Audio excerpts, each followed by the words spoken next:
ग्रहों के विज्ञान YouTube चैनल में मैं डॉक्टर पुष्पा कामले आप सबका स्वागत करती हूँ। कुंडली पढ़ना सीखे के क्रम में पार्ट 9 सिखाना शुरू करती हूँ। आज के पाठ में भाव में स्थित कारक ग्रह, षटबल में ग्रह बलवान है कि नहीं, कारक ग्रह भाव में स्थित हैं उनके बारे में और अति विशिष्ट कारक ग्रह के बारे में, इनको चार्ट के अनुसार समझेंगे। और दूसरा, कुंडली के 12 भाव और भावेश, युति, दृष्टि, शुभ कर्तरी को कैसे पढ़ें, इनको सीखेंगे। जो लोग पहली बार वीडियो देख रहे हैं वो लोगों ने पार्ट 1 से पार्ट 8 तक देखना जरूरी है, तब जाके आज का पाठ समझने में आसानी होगी। शुरू करते हैं पार्ट 9। चार्ट द्वारा समझते हैं, चलते हैं चार्ट पर। स्थिर कारक ग्रह, ये जो चार्ट 12 भाव का है, जो ग्रह जिस भाव में लिखा है वहां पे उसकी शक्ति, उसका बल बढ़ जाता है। अगर पहले घर में रवि है, चंद्र है, दूसरे घर में गुरु है, तीसरे में मंगल राहु, चौथे में शनि चंद्र, पांचवें में गुरु चंद्र बुध, छठवें में शनि मंगल, सातवें में शुक्र मेल के लिए, गुरु फीमेल के लिए, 8वें में शनि, 9 में गुरु रवि केतु, 10वें में रवि, 11वें में गुरु और 12वें में शुक्र। इस तरह अगर कुंडली में किसी के जिसे जैसे के तैसे ग्रह मिल जाते हैं तो वो स्थिर कारक में आते हैं। उसका अर्थ क्या निकालेंगे कि वो ग्रह वहां पे मिलने से उसके अधिक फल मिलेंगे। तो इसी चार्ट को इन कुंडलियों में देखते हैं। तो रवि पहले घर में नहीं है, चंद्र भी नहीं, दूसरे घर में गुरु नहीं है, तीसरे में भी नहीं है, चौथे घर में शनि चंद्र नहीं है। तो इस कुंडली में ये सूत्र नहीं लग रहा।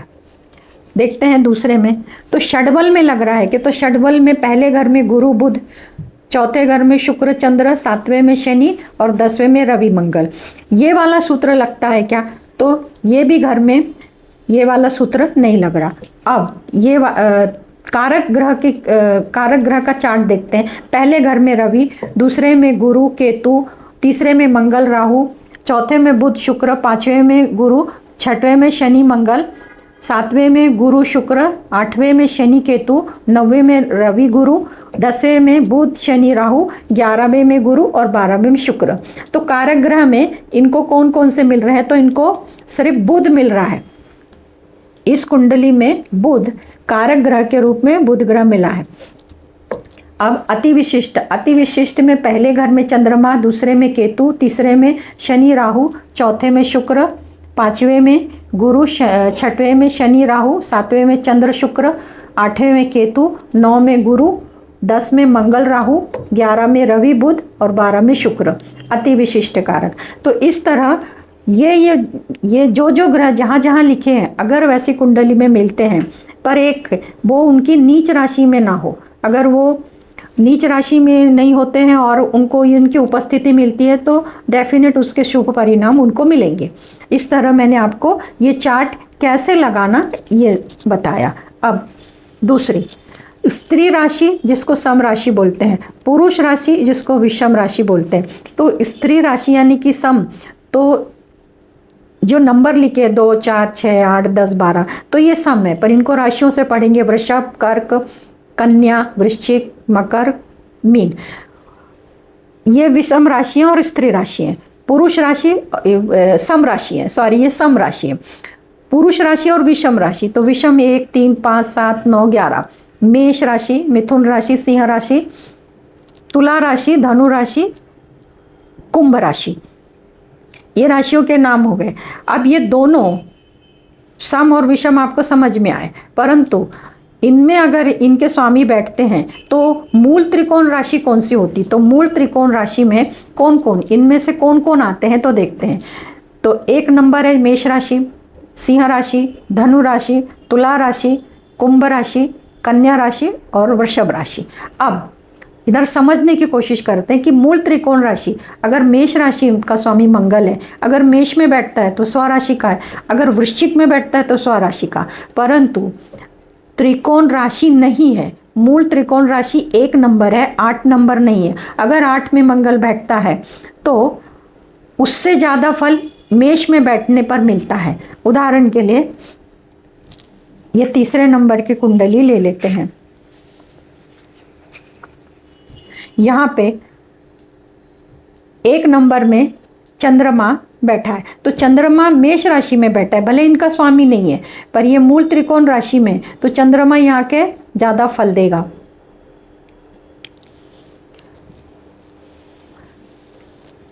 अब भाव, भावेश, कारक, युति, दृष्टि, शुभकर्तरी कैसे पढ़ना है इनको अभी समझेंगे। तो भाव, भावेश, तो ये पहली कुंडली है। ये पहली कुंडली पहले घर में सिंह राशि है, सिंह राशि का स्वामी सूर्य, रवि, वो चौथे घर में आया। तो भाव यानी कि ये भाव हुआ, तो भाव कौन सा हुआ? सिंह लग्न का हुआ, सिंह राशि का हुआ भाव। अब भावेश कौन? तो इसका जो स्वामी है, सिंह राशि का स्वामी कौन? रवि, जिसको सूर्य भी बोलते हैं। तो ये सूर्य भावेश हुआ। अब कारक, अब ये कारक इधर पे, यहाँ पे मैं देख लूं कि भाई मैंने स्थिर कारक में रवि कहाँ का है, तो रवि इधर कारक नहीं है, इसमें देखो नहीं है, यहाँ भी नहीं है, यहाँ भी नहीं है, तो रवि यहाँ का कारक नहीं है। रवि 10वें घर का कारक दिखा रहा है, यहाँ भी 10वें घर का कारक है, यहाँ भी 10वें घर का कारक है, और रवि यहाँ भी नहीं। तो यानी कि सूर्य मंगल के राशि में बैठा है पर कारकत्व नहीं मिला। अब युति, युति को कैसे देखेंगे? अब युति को, इसका स्वामी रवि, रवि किसके साथ है? मंगल के साथ बुध, इसको कहेंगे युति, कि मंगल के साथ युति में है, बुध के साथ युति में युति। अब दृष्टि कैसे देखेंगे? तो अब इसका स्वामी रवि है, तो रवि पे किस किस की दृष्टि पड़ रही है? तो यहां से देखते, शनि की तीसरी दृष्टि तो नहीं है, चौथी है। अब इसके बाद राहु नहीं, शुक्र की तो 7वीं है। यहाँ तो इन पे किसकी? तो केतु के गिनते 1 2 3 4 5 6 7 8 9, तो केतु की 9वीं दृष्टि पड़ रही है, चंद्रमा की 7वीं, 5वें घर पे गुरु की 5वीं दृष्टि है, 1 2 3 4 5। गुरु शुभ ग्रह, केतु अशुभ ग्रह, एक शुभ और एक अशुभ ग्रह की दृष्टि पड़ रही है, तो ये दृष्टि समझ में आ गई। अब शुभ कर्तरी का क्या मतलब होता है? तो शुभ कर्तरी का मतलब ऐसा होता है, ये रवि ग्रह के पीछे शुभ ग्रह है पर आगे कोई शुभ ग्रह नहीं है। अगर आगे भी और पीछे भी शुभ ग्रह होता है तब उसको शुभ कर्तरी बोलते हैं। तो उसमें से एक कुंडली, इस कुंडली में देखते हैं शुभ कर्तरी, आपको समझ में आएगा। मंगल लेते हैं, मंगल के आगे चंद्रमा शुभ ग्रह है और मंगल के पीछे शुक्र शुभ ग्रह है, इसको शुभ कर्तरी कहते हैं। आगे भी शुभ ग्रह है और पीछे भी शुभ ग्रह है। शुभ ग्रह आपको मालूम है, पिछले पार्ट में सिखाया है। तो मंगल के आगे चंद्रमा शुभ, मंगल के पीछे, तो शुभ कर्तरी कैसे देखते हैं और एक उदाहरण से समझते हैं। पहले भाव, इस कुंडली में पहला भाव है कुंभ लग्न, इसका स्वामी भावेश शनि, तो शनि दूसरे घर में बैठा, पहला ये भाव हुआ भावेश शनि हुआ। कारक कौन? तो अभी कारक वापस, शनि कहाँ कहाँ का कारक है? तो शनि 4th हाउस में है, शनि कारक 6th हाउस में है, यहाँ पे है। इस घर में है क्या शनि कारक? नहीं है, तो इनको कारक तत्व तो नहीं मिला। अब युति, तो युति कैसे देखेंगे? इनके साथ कोई है क्या? नहीं है, तो युति में भी नहीं है। दृष्टि, अब ये देखो कि इन पे कौन कौन देख रहा है। 1 2 3 4 5 6, इनको तो क्योंकि केतु की 5वीं दृष्टि है, इनको किसी की दृष्टि नहीं मिल रही।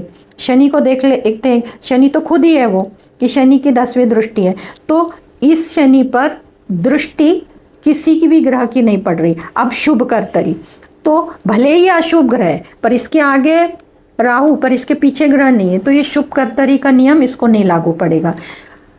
इस तरह आपको भाव, भावेश, कारक, युति, दृष्टि, शुभ कर्तरी कैसे पढ़ना ये आ गया। एक और कुंडली ले लेते हैं कि जो मीन लग्न की है और इसका स्वामी गुरु, गुरु 6th में जाके बैठा, तो ये हुआ भाव और गुरु हुआ भावेश कारक। अभी गुरु कहाँ का कारक है? तो गुरु यहाँ का कारक है, 5वें 7वें 9वें दूसरे 11वें, यहाँ का कारक तो नहीं है। यहाँ पे गुरु 6th में अशुभ स्थान में है। तो युति देख लेते हैं, तो गुरु अकेला है, किसी के साथ युति नहीं। युति का मतलब इसके साथ कोई दूसरा ग्रह बैठना चाहिए। दृष्टि, अब दृष्टि है ना, दृष्टि चंद्रमा की 7वीं दृष्टि है, और कोई देख रहा है? मंगल की नहीं, शनि की नहीं, चंद्रमा की 7वीं दृष्टि है। शुभ कर्तरी, अभी गुरु के पीछे शुभ ग्रह है शुक्र, शुक्र, परंतु आगे केतु अशुभ है, तो ये शुभ कर्तरी का नियम यहाँ नहीं लगेगा। तो अभी तक हमने भाव, भावेश, कारक, युति, दृष्टि, शुभ कर्तरी कैसे पढ़ना वो सीख लिया। फिर भी एक उदाहरण देती हूँ, कारक नहीं समझा आपको, कारक ऐसे समझना है। अगर आपको किसी ने सवाल किया कि नौकरी के लिए आप इस कुंडली को देखो, तो नौकरी के लिए दशम भाव को देखा जाता है, यहाँ से नौकरी देखते हैं। हमने पिछले भाव में देखा कि इस भाव से क्या देखते हैं, तो नौकरी देखते हैं। तो ये जो नौकरी का जो स्वामी है, ये नौकरी के भाव में 8 नंबर है, 8 नंबर वृश्चिक राशि है, इसका स्वामी मंगल। मंगल कहाँ है, तो चौथे भाव में, और मंगल 7वीं दृष्टि इधर डाल रहा है। मंगल इधर 7वीं दृष्टि से देख रहा है अपने भाव को।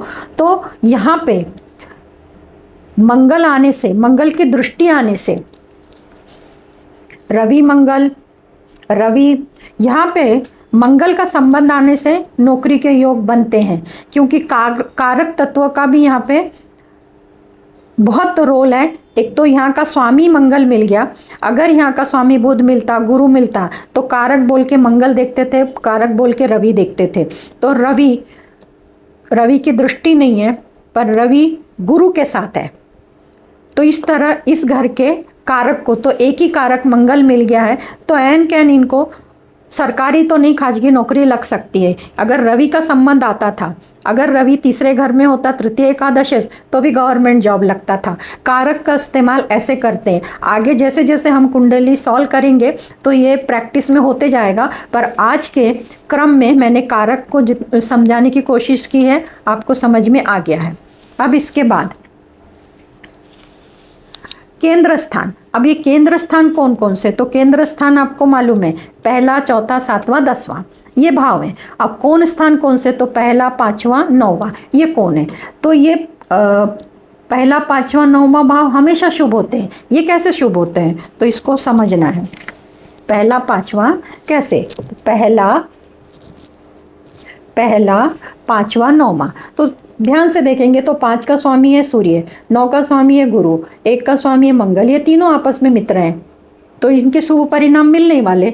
दूसरी एक कुंडली, पहला है मिथुन, इनका स्वामी बुध, 5वां है तुला, शुक्र, इनका स्वामी कुंभ, शनि बुध शुक्र आपस में मित्र हैं, इसलिए ये आपस में शुभ ही परिणाम देते हैं। वैसे कर्क, वृश्चिक, मीन, कर्क का चंद्रमा, मंगल और गुरु, ये आपस में मित्र हैं। 9 धनु, गुरु, मंगल, रवि, ये तीनों आपस में मित्र हैं। आपको ये समझ में आ गया है कि 1, 5, 9 हमेशा शुभ क्यों होते हैं, कि वो आपस में मित्र ही होते हैं। 12 की 12 कुंडली देखे तो आपको वो मित्र ही मिलेंगे और वो शुभ होते हैं। तीसरा नंबर, केंद्र स्थित ग्रह शुभ फल नहीं देंगे, हाँ, पर कब देंगे, लग्नेश के शत्रु होते हैं तब। तो ये कुंडली से देख लेते हैं। अब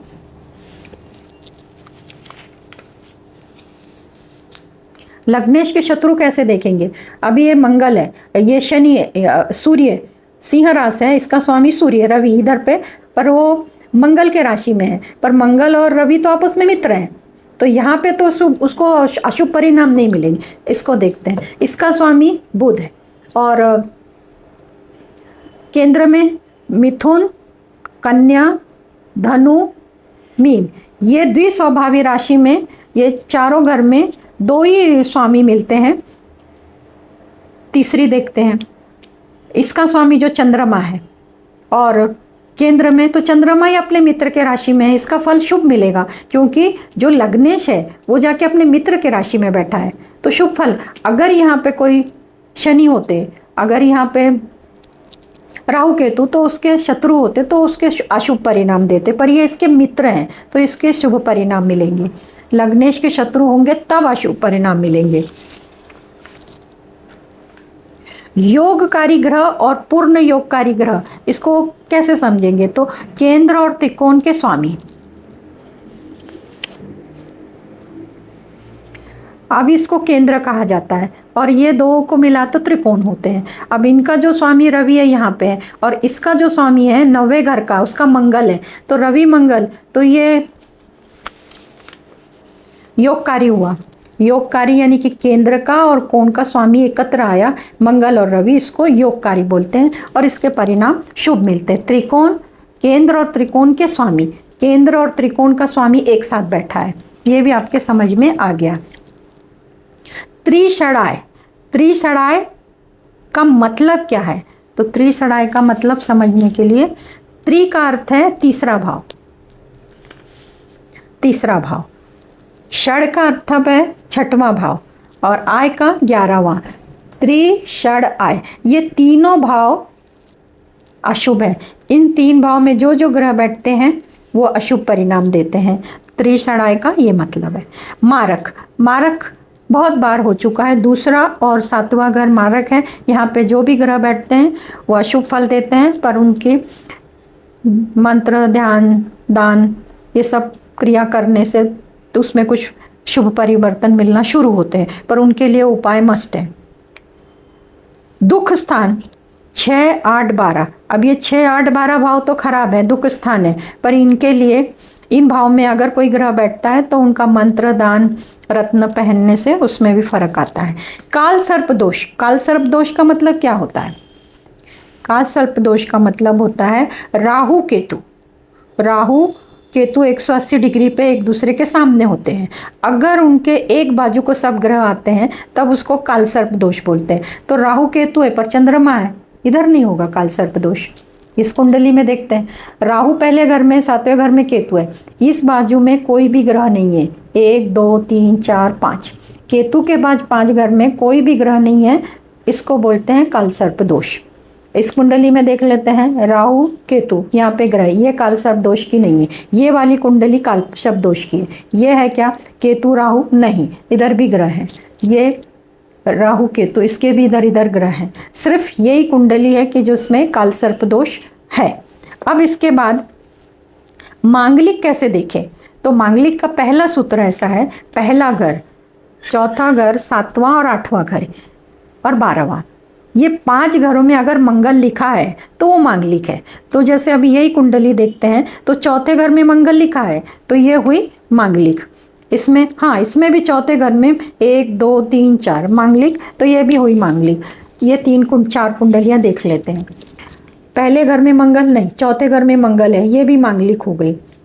इसमें पहले घर में मंगल है, नहीं है, चौथे में नहीं है, 7वें में नहीं है, 8वें भी नहीं है, 12वें भी, तो ये कुंडली मंगल की नहीं है, इनकी मंगल इधर बैठा है। यानी कि ये 5 घरों में अगर मंगल लिखा होता है तो मांगलिक है।